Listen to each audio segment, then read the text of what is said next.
दूसरा कुत्ता जो गंगा की ओर जा रहा था वह कहता है कि भाई,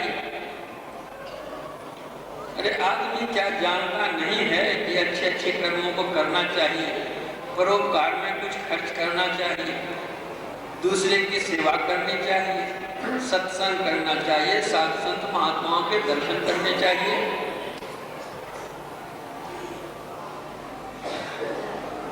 कौन नहीं जानता है कि एक न एक दिन संसार छोड़ना है, सब कुछ संसार में ही रह जाएगा, शरीर भी संसार में ही रह जाएगा, केवल जीव बेचारा जाएगा।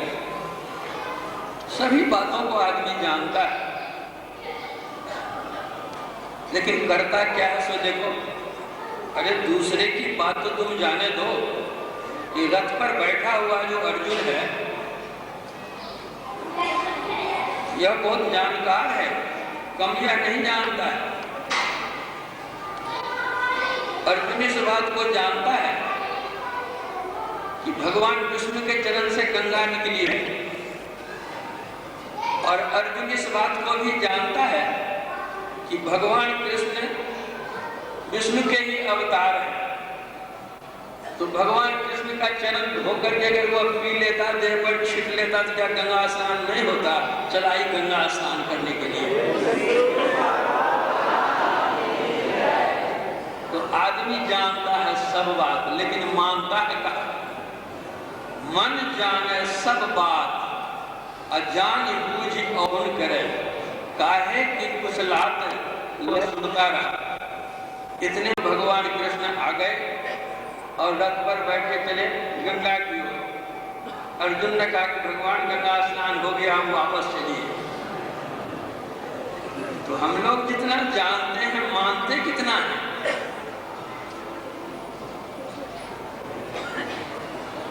यह संत मत बतलाता है कि एक ईश्वर को मानो, उसको अपने अंदर में जानो, पहचानो।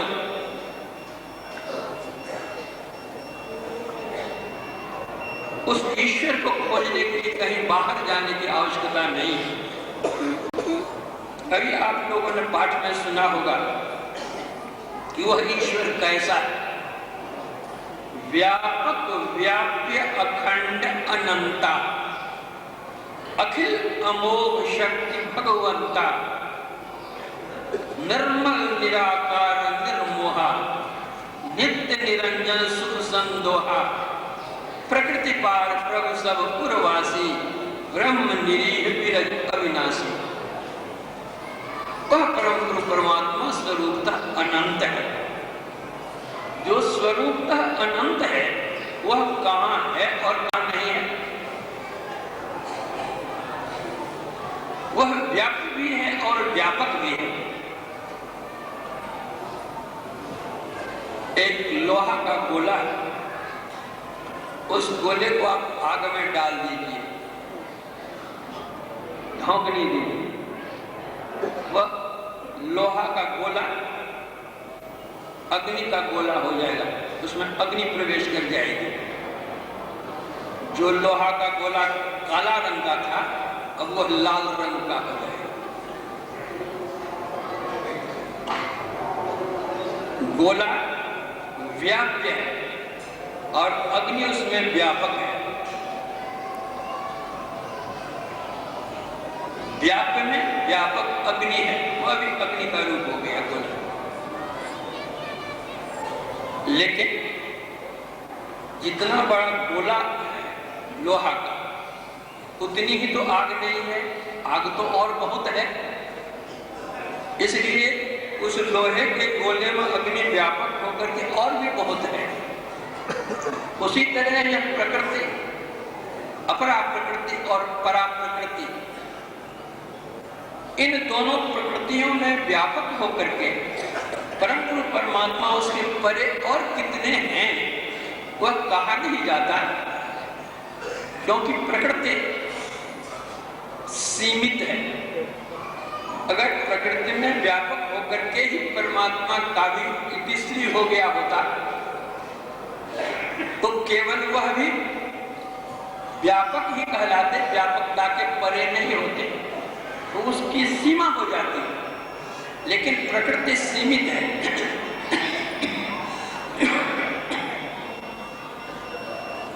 उसमें व्यापक होकर के भी उसके परे, इसलिए सर्वव्यापकता के भी वह परे।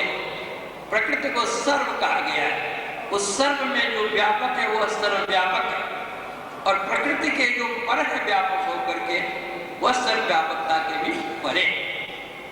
गोस्वामी तुलसीदास जी महाराज कहते हैं प्रकृति पार प्रभु, पार ही नहीं सब पूर्ववासी, सबके पूर्व में भी रहने वाले। परम पूज्य गुरुदेव ने जो ईश स्तुति की रचना की, सब छत्र छत अपरा परापर और अक्षर पार में, निर्गुण सगुण के पार में, सत असत के पार में। एक अच्छे पढ़े लिखे सत्संगी थे, उन्होंने कहा गुरुदेव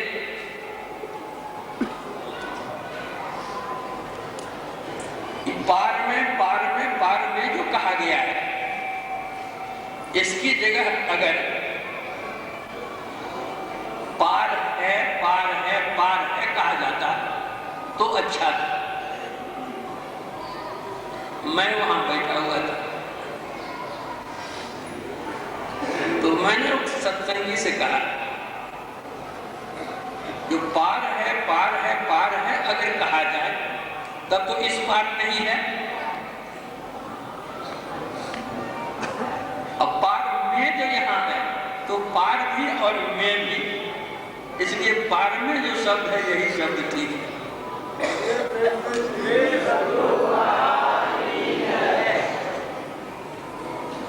गुरु महाराज बड़े प्रसन्न हुए और तो सत्संगी से कहा कि आपका विचार कैसा और इनका विचार कैसा है, सोच विचारिए। तो बाहर भी जन नानक बिन आप आचिर है मिटे न भ्रम की काई। जो बाहर है वह भीतर है, जो भीतर है वह बाहर। इसलिए संत कबीर साहब ने कहा कि वह एक ही एक है, क्योंकि जो अनंत होता है वह एक ही होता है। संसार की जितनी चीजें हैं सारी चीजें ससीम हैं। अब पृथ्वी को देखिए गोल है, सीमाबद्ध है। अब चंद्रमा को देखिए गोल है, सूर्य को देखिए गोल है, आप क्षितिज की ओर देखिए अर्धगोलाकार है। यह गोलाकार गोलाकार जितनी चीजें हैं सारी चीजें गोल गोल गोल गोल है। यह गोल जितने हैं गोलाकार जितने हैं ये सब के सब सीमित हैं। सभी सीमित पदार्थों को जोड़कर अगर एक कर दिया जाए तो सीमित पदार्थों का वो बहुत बड़ा विस्तृत क्षेत्र होगा, लेकिन वह असीम नहीं होगा। प्रश्न होगा, जिज्ञासा होगी कि सारे ससीमों के पार में क्या है। उत्तर होगा कि सारे ससीमों के पार में असीम है। फिर पूछा जाए कि उस असीम के पार में क्या है, तो इसका अर्थ यह होता है वह बेचारा असीम शब्द का अर्थ ही नहीं जानता है। सीमा हो तब तो उसके पार हो, जो असीम है फिर उसके पार क्या हो सकता है। और ऐसा असीम तत्व अनंत तत्व एक ही हो सकता है, दो नहीं। जहां दो अनंत कहेंगे दोनों शांत हो जाएंगे। इसलिए अनंत तत्व एक ही एक हो सकता है, दो नहीं। संत कबीर साहब कहते हैं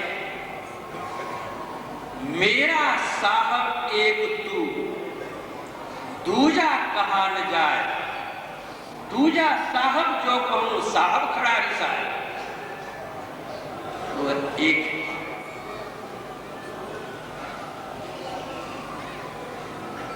विश्व का प्राचीन ग्रंथ है ऋग्वेद, वैदिक धर्मावलंबियों का वह ग्रंथ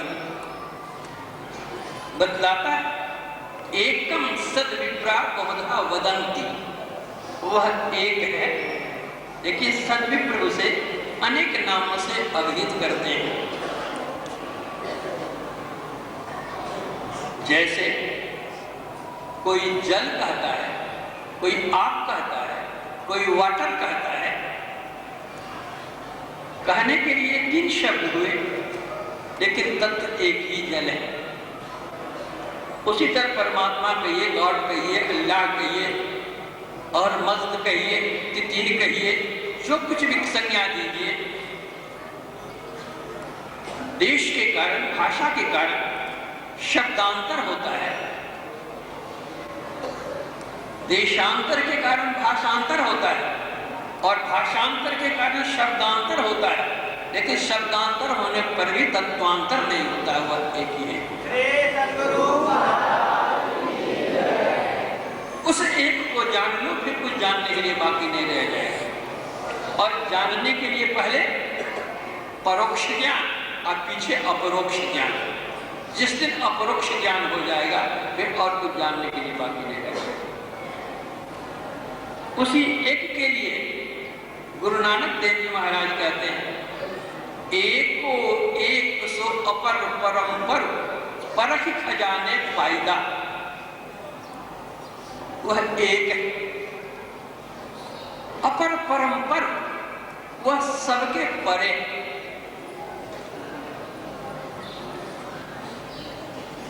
सब में व्यापक होकर सबके परे वह है, क्योंकि जो पूर्व का पदार्थ होता है वह पर के पदार्थ में व्यापक होकर अपना मंडक ऊपर रखता है। 5 तत्वों में, क्षितिजल पावक गगन समीर में सबसे पूर्व का आकाश है। इस कारण आकाश अपने से 4 तत्वों में व्यापक होकर सबसे ऊपर है। वह परम पुरुष परमात्मा सबसे पूर्व का है, इसलिए सब में व्यापक होकर अपना मंडक ऊपर रखता है।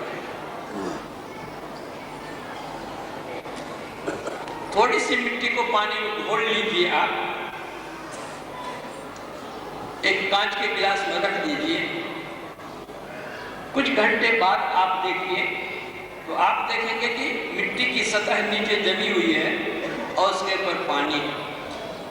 मिट्टी के ऊपर पानी है और मिट्टी में भी व्यापक पानी है, क्योंकि जल थल से पूर्व का है, इसलिए थल में व्यापक होकर जल अपना मंडल ऊपर रखता है।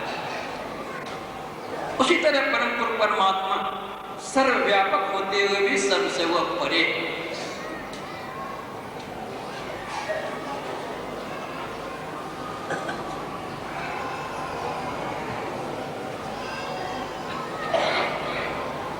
सबसे परे संत दादू दयाल जी महाराज कहते हैं,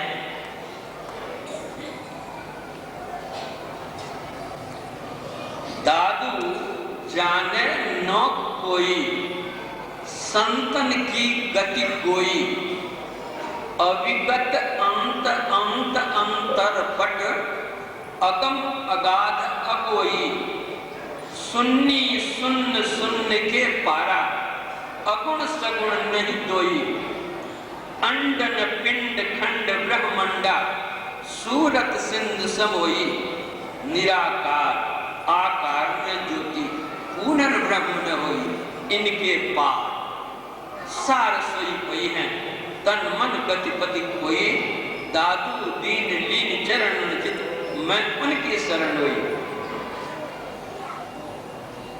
उस अनंत तक संत की गति होती है। वह कैसा है तो कहते अविगत सर्वव्यापक। उस सर्वव्यापक तत्व को हम कहां पाएंगे तो कहते अंतर अंतरपट। अविगत जो है वह अंत अंतरपट, अंतरपट के अंत में। वह अंतरपट क्या है तो नीचे की पंक्ति में कहते सुन्नी शून्य शून्य के पार। 3 शून्यों का वर्णन वे करते हैं। वे 3 शून्य क्या है? अंधकार का शून्य, प्रकाश का शून्य और शब्द का। इन तीनों शब्द शून्यों को पार करो, तब वो स्वरूपता क्या है वो उसका अपरोक्ष ज्ञान होगा। अभिगत अंतरपट, वह क्या अगाध, अगम, अकथनीय,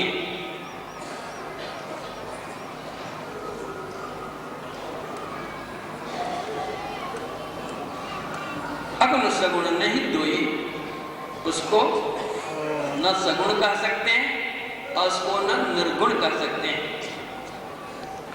सगुण अर्थात सहगुण, रजसतम, त्रैगुण वह नहीं है। निर्गुण, निर्गुण, त्रैगुण रहित भी वह नहीं है। सगुण में भी वह है, निर्गुण में भी वह है और सगुण निर्गुण के पर भी वह है।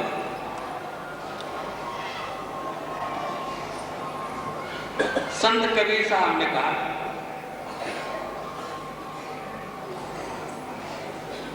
काल रूप चक्की चले, सदा दिवस अरु रात, अगुण सगुण दुई पाटला, तामिल जीव पिसात, आसे पासे जो रहे, निपट पिसावे सोई, कीला से लागा रहे, ताको पिघल न हो।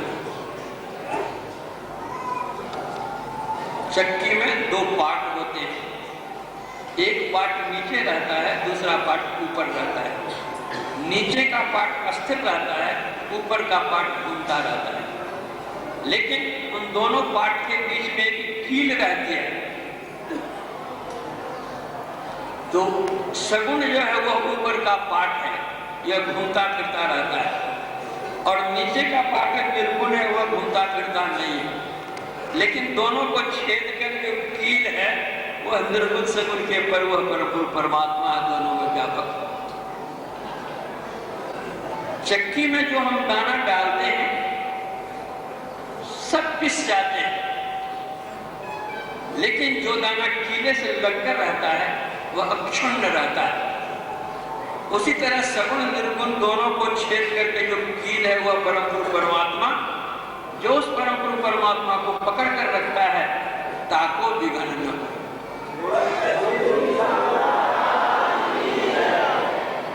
संत मत बतलाता है सगुण निर्गुण के परे। संत कबीर साहब कहते हैं, तो क्या सगुण को छोड़ दो कि निर्गुण को छोड़ दो, क्या करो? कहते नहीं नहीं, छोड़ने की आवश्यकता नहीं है। सरगुण की सेवा करो, निर्गुण का करो ज्ञान, निर्गुण सरगुण के परे तहां हमारा था। अपना लक्ष्य वहां रखो। गुरु नानक देव जी महाराज कहते हैं, निर्गुण सरगुण त्रैगुण ते दूर, रहा अलिप्त नानक भरपूर। वह एक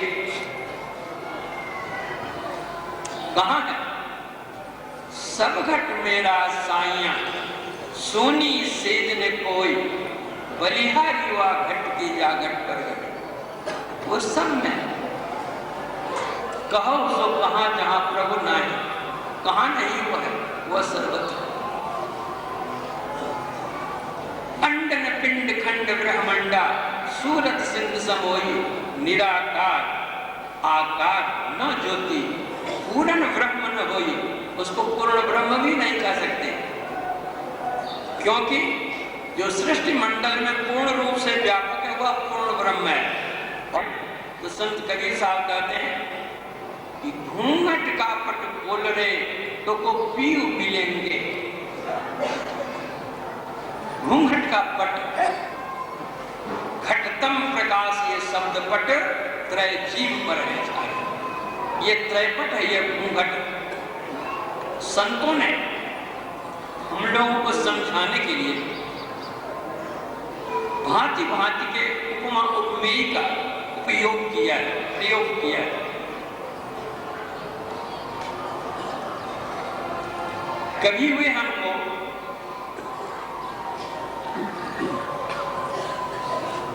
दास्य भाव का उपदेश देकर समझाते हैं, कभी सख्य भाव का उपदेश बतलाते हैं, कभी वात्सल्य भाव को बताते हैं, कभी दाम्पत्य भाव बतलाते हैं कि किसी भी तरह समझ जाए।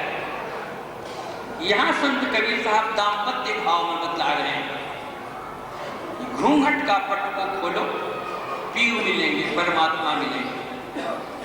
एक कमरा है, जिस कमरे में वर वधू दोनों बैठे हुए हैं।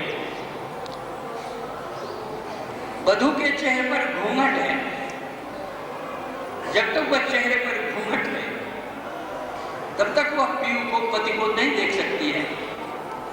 घूंघट का पट हटेगा, पति को वह देखेगी। कभी साहब से घूंघट का पट खोल हटाओ तो पीयू मिलेंगे। जिसको संत कबीर साहब घूंघट की संज्ञा देते हैं। संत पलटूदास जी उसको बुर्का कहते हैं। हमारे पड़ोसी भाई जो इस्लाम धर्मावलंबी हैं, उनके यहाँ की महिलाएं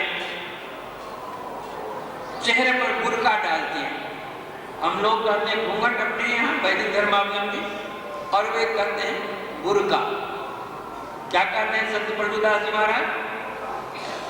साहब साहब क्या करे, साहब तेरे पास, साहब तेरे पास याद करो होवे हाजिर, अंदर धस के देख मिलेगा साहिब नादर। मान मनी हो फना, नूर तब नजर में आवे, बुर्का डारे डार, खुदा बाखुद दिख रहा। रूह करे मेराज, कुफर का कोरी गुलावा, 30 रोजा रहे, अंदर में साथ दिखावा। ला मकान में रब को पावे पलटूदास, साहब साहब क्या करे, साहब तेरे पास। पलटूदास जी ने कहा कि जो वैदिक धर्मावलंबी हैं, ये कहते पूरब में राम है, और जो इस्लाम धर्मावलंबी हैं, वे कहते पश्चिम में खुदा है। अरे पूरब में राम है, पश्चिम में खुदा है, उत्तर और दक्षिण तो कौन रहता? दोनों दिशा खाली।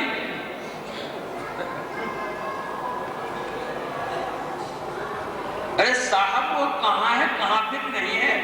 हिंदू और तुर्क तूफान करता, हिंदू और तुर्क मिली पड़े एक खेज में, आपने वर्ग 2 दिन बता, दास पलटू कहे साहब सब में रहे, जुदा ना तनिक मैं सांच का था।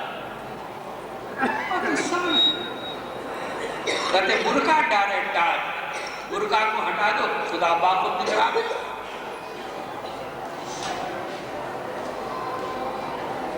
संत कबीर साहब ने जिसको घूंघट कहा, संत पलटू साहब ने जिसको बुर्का कहा, गोस्वामी तुलसीदास जी महाराज उसी को यवनिका कहते हैं। क्या कहते हैं? माया बस मति मंद अभागी, हृदय यवनिका बहुत भी लागी। ते सठ हठ बस संशय करई, निज अज्ञान राम पर धरई। काम क्रोध मद लोभरत, गृहासक्त दुख रूप। ते किम जाने रघुपति, मूढ़ पड़े तम। गोस्वामी जी कहते हैं कि माया के वशीभूत होकर के पड़े हुए जीव अभागी हैं। उनके ऊपर माया के विविध पर्दे लगे हुए, जब तक उन पर्दों को वह हटाता नहीं तब तक प्रभु के दर्शन होते नहीं। अज्ञान अंधकार के कुएं में पड़ा हुआ जीव है। आंखें बंद करके देखें हम, क्या मालूम पड़ता है? गोस्वामी तुलसीदास कहते हैं जीव पड़े कमकूप, अंधकार के कुएं में हम पड़े हुए, आंख बंद करते क्या अंधकार, अंधकार में कुछ सूझता नहीं, प्रकाश में सूझता है। अंधकार से हम प्रकाश में चले। दारा शिकोह ने कहा था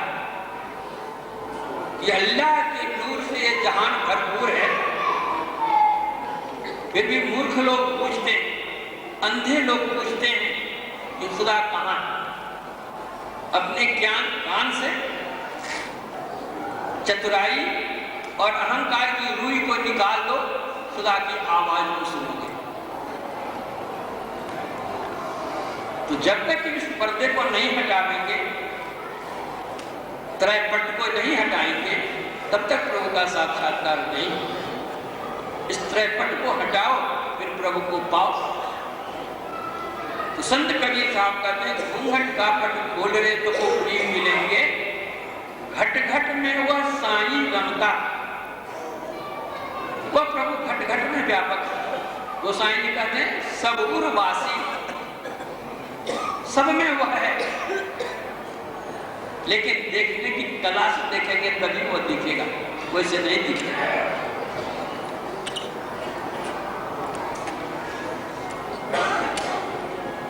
इसके लिए हमारा व्यवहार कैसा हो, तो संत कबीर साहब कहते कटुक वचन मत बोलने। हमारा शास्त्र कहता है सत्यम ब्रूयात प्रेम ब्रूयात न ब्रूयात सत्यम प्रेम। सत्य बोलो सुहाता, ऐसा सत्य भी नहीं बोलो जो कि अप्रिय। कबीर साहब कहते हैं साधु सोई सराहिए, सांची कहे बनाए, कह टूटे कह फिर जुड़े, कह बिन भरम न जाए। तो जब कटुक वचन मत बोल रे, कड़वी बात नहीं बोलो, तो इसका अर्थ यह भी नहीं होता है कि मीठी मीठी बात करके किसी का गला काट लो।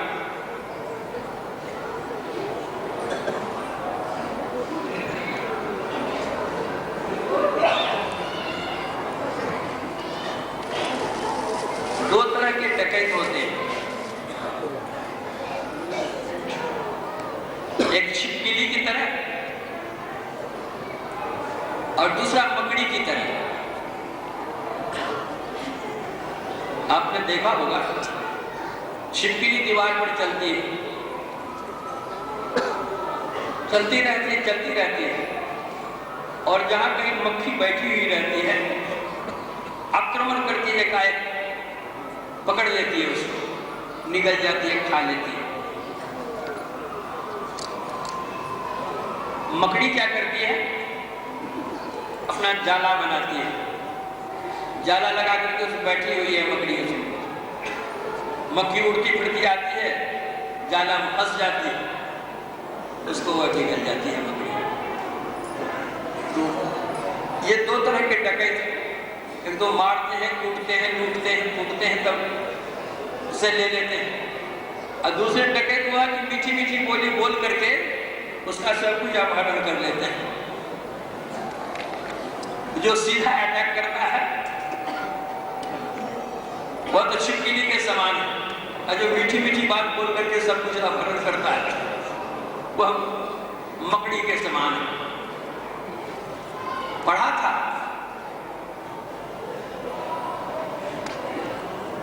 पंजाब से कोई महिला चली थी दिल्ली के लिए, संभ्रांत परिवार की महिला थी। उनके लड़के वहां पंजाब में भी रहते थे और लड़के थे दिल्ली में भी रहते थे। तो फर्स्ट क्लास के कंपार्टमेंट में उनके लड़कों ने बिठा दिया अपनी मां को और कहा कि दिल्ली ट्रेन पहुंचेगी, वहां रिसीव कर लेंगे भाई लोग। बेचारी बैठ गई, ट्रेन चली वहां से, मेन ट्रेन थी। अगले स्टेशन में वो गाड़ी रुकती है, एक नौजुवती उसमें प्रवेश करती है। वो महिला अकेली थी या एक दूसरी नौजुवती उसमें चली गई। वो ट्रेन खुली, वो नौजुवती उस बूढ़ी की ओर देखती है और देखते देखते कहती है कि देखिए मैं आपकी ओर एक नजर से देख रही हूं, आप बुरा तो नहीं मानती हैं? वो बेचारी बूढ़ी कहती है कि बुरा मैं क्यों मानूं, तुम्हारी जैसी तुम्हारी बेटी होती है। देखो बेटा जो दिखने का। तो अब वो कहती है कि मैं आपको इसलिए देख रही हूं कि आप ही की शक्ल से मिलती जुलती मेरी माँ थी, जिसका शरीर कुछ दिन हुए शांत हो गया। तो आपको देखकर ऐसा लगा कि स्वर्ग से मेरी माँ तो कहीं नहीं आ गई है यहाँ, इसलिए मैं देख रही हूँ। और आपने कहा कि बेटा देखो ना आपको क्या उधर है, तो अब तो मुझे ठीक विश्वास हो गया कि ठीक ही स्वर्ग से मेरी माँ आप आई हैं, क्योंकि मेरी माँ कभी मुझको बेटा नहीं कहती थी, बेटी नहीं कहती थी, बेटा कहा करती थी। आपने मुझे बेटा कह करके प्रयोग किया, तो ठीक ही आप मेरी माँ। तो देखो माँ, जब तक मेरी बात जिंदी रही मैं उनका पैर दबाती रही, तो मैं आपका पैर दबाऊंगी। तो बेचारी बूढ़ी कहती कि मेरे शरीर में कोई तकलीफ है तो पैर दबाएगी, बैठो तो गाड़ी जा रही है। तो कहते नहीं माँ मैं तो नहीं मानूंगी, आपका पैर तो जरूर मैं दबाऊंगी। आप लेटो, आप लेटो। अब अपने उस करके इसके पास चली आती है और जबरदस्ती लेटा देती है कि लेटो, मैं आपकी सेवा करूंगी, जब तक आपकी सेवा नहीं करूंगी मुझे चैन नहीं मिलेगा। बेचारी बूढ़ी थी प्राणी, लेट गई, लगाई लगी हुआ पैर दबाने के लिए। अब क्या तो उसके पास में था, चूहो दिया उसके शरीर में और चौंक उठी बेचारी। पैर दबाते दबाते कुछ नींद की ओर जा रही थी बेचारी, चौंक उठी। क्या हुआ क्या हुआ क्या हुआ माँ? अरे क्या कर गया? माँ कुछ होगा, मच्छर उच्छर कुछ होगा। घस देती है हाथ, अटैची से रुमाल निकालती है। क्या आजकल का जमाना है, पंखा भी ठीक काम नहीं कर रहा है, रुमाल से उसके चेहरे पर वो हवा करने लगती। अब रुमाल में क्या था भगवान जाने, बेचारे बेहोश हो जाते। जितना उसके गले में था, देह में था सोने का जेवर सब ले लिया, उसने अटैची में जो था सो अपने अटैची में भर लिया, बेचारी तो बेहोश हो गई। दूसरा स्टेशन आता है, वहां उतर करके वो जल्दी बनती है, वो ट्रेन पहुंचती है दिल्ली। उनके लड़के खोजते मेरी माँ कहाँ, मेरी माँ कहाँ, खोजते खोजते देखते कम्पार्टमेंट बेहोश पड़ी हुई है, दिल्ली अस्पताल में ले जाता है। कई दिनों के बाद उसको होश आता है तो अपना सारा कुछ बतलाती है बेचारी, ऐसा ऐसा ऐसा। तो कवि साहब ने कहा कटुक वचन मत बोल रहे, तो ये मधुर वचन भी मत बोलो ऐसा।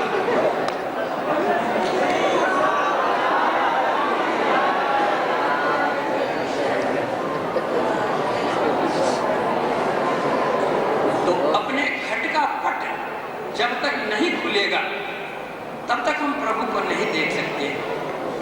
इसलिए संत लोग कहते हैं कि वह प्रभु तो अपने अंदर में है। कस्तूरी कुंडल बसे विद ढूढ़े बनमान, ऐसे घट में जीव है दुनिया जाने ना। मृग की नाभि में कस्तूरी है, लेकिन जब कस्तूरी की सुगंध मालूम पड़ती है मृग को, तो खोजता है मृग सुगंधी कहां से आ रही है। इधर उधर वो खोजता है, कहीं पता नहीं मिलता। उसी तरह ये मनुष्य, ये भारत अध्यात्म देश, कृषि प्रधान देश होते हुए ऋषि प्रधान देश है। यहाँ बच्चे जन्म लेते भगवान का नाम लेने को सिखाता उसके माँ बाप। जब वो बच्चा बड़ा होता है तो सोचता है पढ़ लिख करके कि हमारे माता पिता ने जो भगवान का नाम बताया वे भगवान कहाँ है। तब क्या होता है? संत कबीर साहब ने कहा जल परिमाने माछड़ी, कुल परिमाने बुद्धि, जाको जैसा गुरु मिला ताकि तैसी शुद्धि। बेचारा पड़ा, एक आदमी खोज रहा भगवान कहाँ मिलेंगे, भगवान कहाँ मिलेंगे। एक गुरु मिल गए उनको और कहे भगवान कहाँ, सोहम सोहम का जाप करो। सह कहाँ? वह मैं। अद्वैतवादी कोई था, वह मैं, सोहम सोहम का जप करो। वो बेचारा सोहम सोहम का जप करने लग गया। एक द्वैतवादी गुरु उनको मिल गए, कहते तुम क्या जपता है? कहा सोहम सोहम। तुम महामूर्ख है, सोहम सोहम। सोहम के पहले दा शब्द जोड़ दो, दासोहम दासोहम दासोहम पढ़ो। वो द्वैतवादी था, वो पढ़ने लग गया, जब करने लगा दासोहम दासोहम दासोहम दासोहम।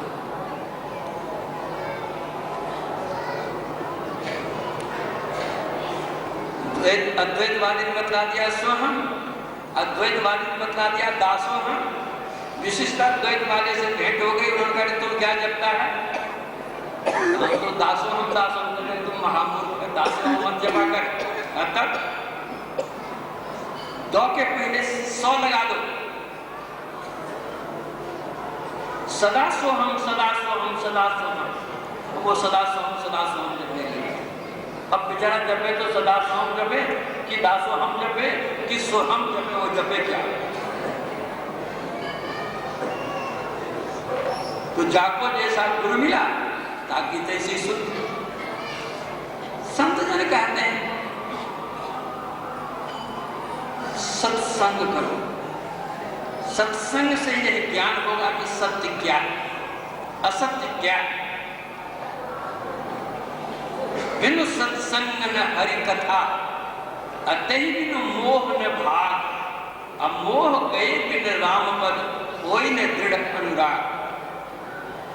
जैसे संत कबीर साहब कहते हैं कस्तूरी कुंडल बसे, उसी तरह गुरु नानक देव जी महाराज कहते हैं घर ही में अमृत भरपूर है, मन का साधन पाइया।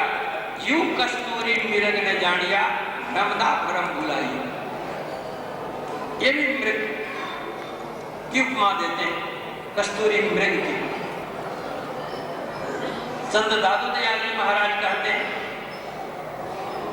कस्तूरी सब खट में गोविंद है, संगी रहे हरिपास। कस्तूरी का मृग जो फिर सूंघे घास।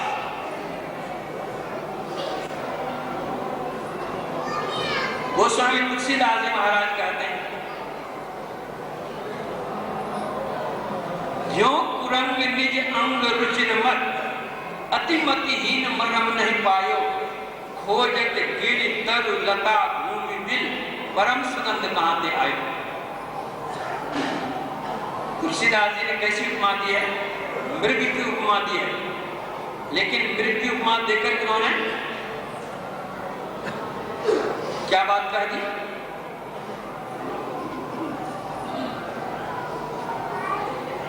अतिमतिहीन मरम नहीं पायो। मृग क्या है? जानवर है। वह क्या करता है?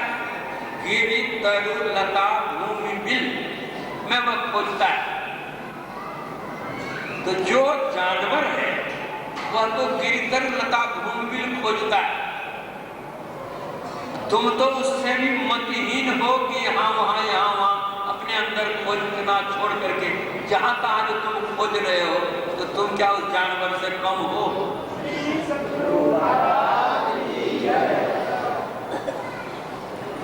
संत पलटूदास जी महाराज कहते हैं कि 7 पूरी हम देखिया, देखे चारों धाम, देखे चारों धाम, सबन में पत्थर पानी।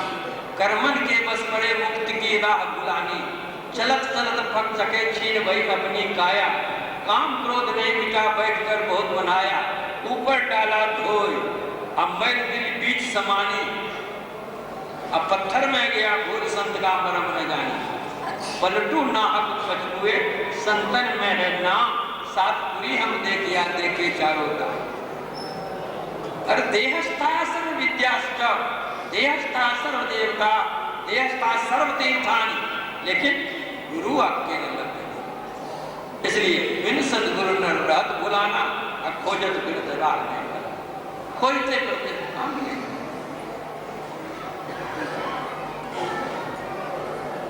ब्रह्मानंद स्वामी कहते हैं मृग नाभि में सुगंधी, खोजे वो खास गंधी। दुनिया सकल है अंधी, समझे नहीं गंवार। दुनिया समझ नहीं सारी। एक भेड़ जिस कुएं में गिर गया, जिस गड्ढे में गिर गया, सब भेड़ उसे गिरने के लिए चला जाता है। समझो सत्य क्या है, तथ्य क्या है। प्रकृति पार पूर्ववासी, अपने पूर्ववासी जो परमात्मा, उसको खोजो, बाहर जाने की जरूरत नहीं। जो कुछ भी हम देख रहे हैं बाहर, जिस सगुण साकार का रूप हम देख रहे हैं, क्या कहते हैं?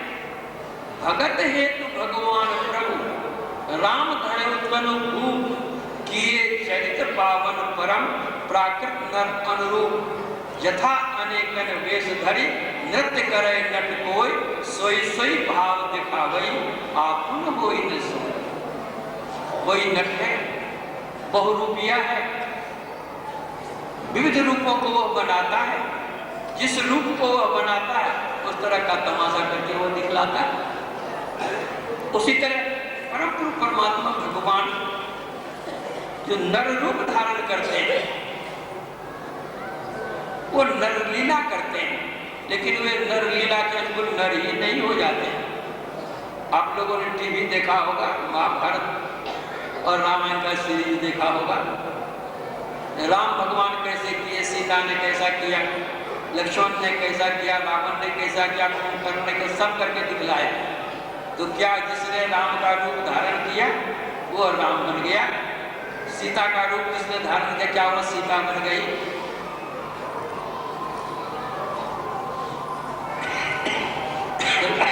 रावण कुंभकर्ण सबका दिखलाया, दुर्योधन का दिखलाया, कृष्ण का दिखलाया, पांडव का दिखलाया, कौरव का दिखलाया। तो क्या वो सब बन गया? वो नहीं बना। मंच पर आकर के वो तमाशा दिखला दिया, चला गया, किसा खत्म। उसी तरह भगवान नर रूप में आए, लीला करके चले गए। एक था कोई बहुरूपिया, विविध रूपों को वो बनाता था, तमाशा दिखलाता लोगों को और पैसे लेता था।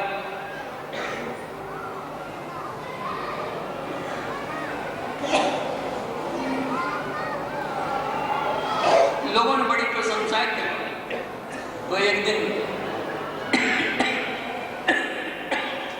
वहां का जो राजा था, उस राजा ने कहा, अरे सुनते हैं तुम बहुरूपिया का रूप धारण करता है और लोगों को ठगता है, तो क्या बहुरूपिया का धारण करके मुझको भी ठग सकता है? तो बहुरूपिया ने कहा कि राजा जी, ये तो हमारे दाएं बाएं हाथ का खेल है, तमाशा दिखलाना और लोगों को ठग करके पैसा जमा करना। तो राजा ने कहा, मुझे भी ठगेगा? आपको भी ठग लूंगा। अगर मुझको जिस दिन ठग लेगा, मैं तुमको बहुत बड़ा इनाम दूंगा। कहा ठीक। वो चला आया, नगर के बाहर में एक साधु का केस उसने बना लिया, लंबी लंबी जटाएं बना ली, लंबी दाढ़ी, लंबी मूछ, भस्म मल लिया, एक मूछ की करधनी पहन लिया, लंगोटी पहन ली, कमंडल लिया, धुनी रवा दिया। कितने पुराने ये महात्मा है, इतनी लंबी बड़ी जटा हो गई है। आकर के लोग भेंट चढ़ाते थे, तो जो कोई भेंट चढ़ावे तो कुछ स्वीकार नहीं करे, कुछ खाने पीने की चीज दे तो सो भी स्वीकार नहीं करे। जो साधु महात्मा होते हैं उनका तो भगवत भजन ही भोजन होता है। वो क्या भात रोटी खाएगा? क्या जो कोई फल दे तो उसको हटा दे, कोई पैसे दे तो उसको हटा दे। यह खबर पहुंच गई राजा के कान तक कि शहर के बाहर एक बहुत बड़े महात्मा आए हुए हैं, जो कोई कुछ भेंट करता है वो स्वीकार करता ही नहीं है। कोई दूध देता तो नहीं लेता, कोई फल देता तो नहीं लेता, जो कपड़ा देता तो कपड़ा नहीं लेता, पैसे देता पैसे तक नहीं लेता। तो राजा के मन में हुआ कि इतना बड़ा त्यागी महात्मा हमारे राज्य में आ गए हैं, तो जाकर हम भी दर्शन कर लें।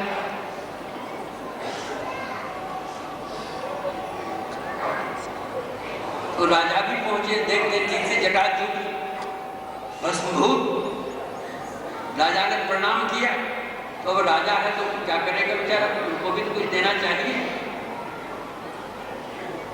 उन्होंने 100 का नोट दिया, तो साधु और क्या किया, उस नोट को चिमटे से पकड़ दिया और धुनी में डाल दिया।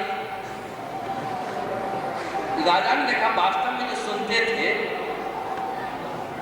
छूता नहीं है पैसा, हाथ से नहीं छूता है, और उसको भी क्या डाल दिया धुनी में। वास्तव में बहुत बड़ा मुनाफा। राजा चले आए अपने घर पे। अब जो उनका जटाजूट जो था सब तो उतार दिया, भसम सब छोड़ दिया। जो साधारण देश था वो बैठ करके आ गया राजा के पास में कि राजा साहब सलाम, प्रणाम, दीजिए इनाम। कैसा इनाम? आपने कहा था कि मुझको ठग लेगा तो तुमको बहुत इनाम दूंगा, मैंने तो आपको ठग लिया, आप इनाम दीजिए। कहा तुमने कब मुझको ठगा? कहा आपने जो साधु को प्रणाम किया जब कोई तब मैं ही था।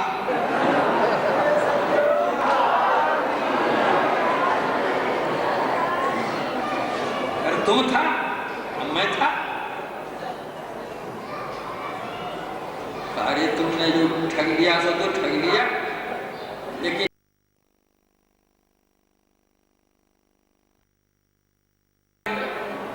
अब जो दीजिए कि नहीं दीजिए तो खुशी आपकी है।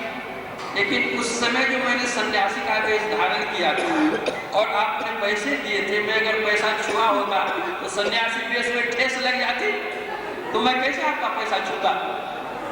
तो जो वेश धारण किया था उसकी इज्जत रखनी है, प्रतिष्ठा रखनी है। उसी तरह भगवान इस वेश में आते हैं, इस वेश में तमाशा दिखला देते हैं, भगवान में ले जाते हैं। लेकिन वह सत्य स्वरूप भगवान जो है वे कहीं जाते और आते नहीं, उनके जाने आने के लिए स्थान ही कहीं नहीं है। संत कबीर साहब कहते हैं, आवे जाए सो माया साधु, आवे जाए सो माया है प्रतिपाद काल नहीं, आपको नहीं कहीं गया न आए। जाता आता वह है जिसके अतिरिक्त स्थान खाली है। जो सर्वत्र भरपूर है वो जाएगा कहाँ और आएगा कहाँ? आकाश को कहाँ से हटाइएगा और आकाश को कहाँ रखिएगा? प्रभु जी व्यापक ये तो गगन रहा ही, आकाश कहीं जाता नहीं कहीं आता नहीं, सर्वत्र वह भरपूर है। उसी तरह वह ब्रह्म परमात्मा सर्वत्र भरपूर है, कहीं जाता नहीं कहीं आता नहीं, वह अपने अंदर। इसलिए गुरु नानक देव ने कहा घट ही खोजो भाई, वो परमात्मा अपने अंदर मिलेंगे। तो यह संत मत बतलाता है कि एक ईश्वर पर विश्वास करो, ईश्वर की प्राप्ति अपने अंदर होगी, इसका दृढ़ निश्चय रखो, सत्संग करो, ध्यान करो, गुरु सेवा करो। ये पंच विधि कर्म है। जो कुछ भी हमारे साथ अभी वर्तमान हमारी जो हालत है वो हमारी कर्मों का फल है। हमारी स्थिति प्रतिकूल है या अनुकूल है, जो कुछ भी वो हमारे कर्म का फल है। उसको प्रभु का प्रसाद जान करके स्वीकार करो, ईश्वर विश्वासी बनो। एक परिवार में जो परिवार के विशिष्ट लोग हैं वे अपने परिवार को दुखी देखना नहीं चाहते, उनको सुख पहुंचाना चाहते हैं। तो जो एक पिता अपने परिवार को दुखी करना नहीं चाहता है, सुखी करना चाहता है, तो क्या वो जो जगत पिता है वो अपनी संतान को दुखी कर सकता है कभी? वह भी जो कुछ भी करता हमारे सुख के लिए करता है। हमारी अनुकूल स्थिति है या प्रतिकूल परिस्थिति है, वो परमात्मा हमारे लिए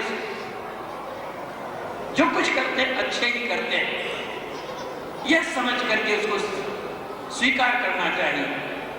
एक लघु कथा करके मैं अपने प्रवचन में विराम देना चाहूंगा। एक राजा था, उसका जो मंत्री था ईश्वर विश्वासी था। कुछ भी होता था तो वह कहता था ईश्वर जो कुछ करते हैं अच्छे के लिए करते हैं। इतना दृढ़ विश्वास था उसको। राजा शिकार खेलने के लिए गया, मंत्री साथ गया। किसी शिकार पर जो उसने प्रहार किया राजा ने, तो अपने हथियार से उंगली कट गई राजा की, रक्त साबित होने लग गया। राजा मंत्री को दिखलाता है, देखो मेरी उंगली कट गई है, पीड़ा हो रही है। मंत्री कहता है, राजा परमात्मा जो कुछ भी करते हैं अच्छे के लिए करते हैं, आपको घबराना नहीं चाहिए। राजा के मन में बड़ा दुख हुआ, मेरी तो उंगली कट गई है, रक्त जा रहा है, पीड़ा हो रही है, और हमारा मंत्री कह रहा है कि परमात्मा जो करते हैं अच्छे करते हैं, ऐसे मंत्री की जरूरत नहीं, और जाओ अपना घर जाओ। मंत्री को नौकरी छाटा, मंत्री चले आए बेचारे घर। राजा की उंगली की मरहम पट्टी हुई, घाव छूट गया, उंगली ठीक हो गई। आदत थी शिकार खेलने की, फिर राजा चला शिकार खेलने के लिए। उस दिन मंत्री तो घर चला गया था, अकेले भी राजा गया। एक शिकार के पीछे जिसने घोड़ा दौड़ाया, घनघोर जंगल में वो शिकार चला गया, उसके पीछे पीछे घोड़ा दौड़ाते हुए राजा भी चला गया। तो वहां डकैतों का क्या कहते हैं निवास था, घनघोर जंगल में डकैतों ने घेर लिया राजा को, और डकैत आपस में बातचीत करने लग गए कि देखो काली माई की महिमा, हम लोगों ने मनौती की थी काली माई से कि मन के अनुकूल धन मिल जाएगा तो नर बलि करेंगे, तो देखो मन के अनुकूल धन मिल गया और कितना सुंदर नर आ गया। अब तो राजा की पीढ़ी चमकने लगे बेचारे, अब क्या होगा, अब क्या होगा, अब क्या होगा। राजा के वस्त्र अलंकार सब उतार लिए गए, राजा को नहलाया गया, नया कपड़ा पहना दिया गया, गले में माला डाल दी गई, और ले चला काली के पास बलिदान देने के लिए। अब समझिए अगर हम लोग उस तरह की स्थिति में होते तो हम लोगों का मन कैसा होता। घनघोर जंगल में कोई नहीं, और गले में माला डाल करके काली के सामने ले जा रहा है। काली के सामने में राजा को उपस्थित किएगा और तलवार चलेगी चलेगी, तो एक डकैत ने कहा कि भाई रुक जाओ जरा। तो क्या बात हो गई? बोला देखो इसकी उंगली कटी हुई है, ये तो अंग भंग है, इसको बलिदान कैसे दोगे? अब राजा की सांस आई, छोड़ दो छोड़ दो छोड़ दो छोड़ दो, ये तो अंग भंग है, इसको क्या बलिदान, तो पहले बलिदान हो चुका है। अब राजा की जान में जान आई, छोड़ दिया गया और घोड़ा पर सवार हुआ और भागा बेचारा अपनी जान लेकर अपने घर की ओर। अपने घर पर पहुंचता है तो सोचता है कि हमारा जो मंत्री था बहुत अच्छा था। मंत्री ने उस दिन कहा था कि परमात्मा जो करते हैं अच्छे के लिए करते हैं। अगर आज मेरी उंगली कटी हुई नहीं होती तो गला ही कट जाता।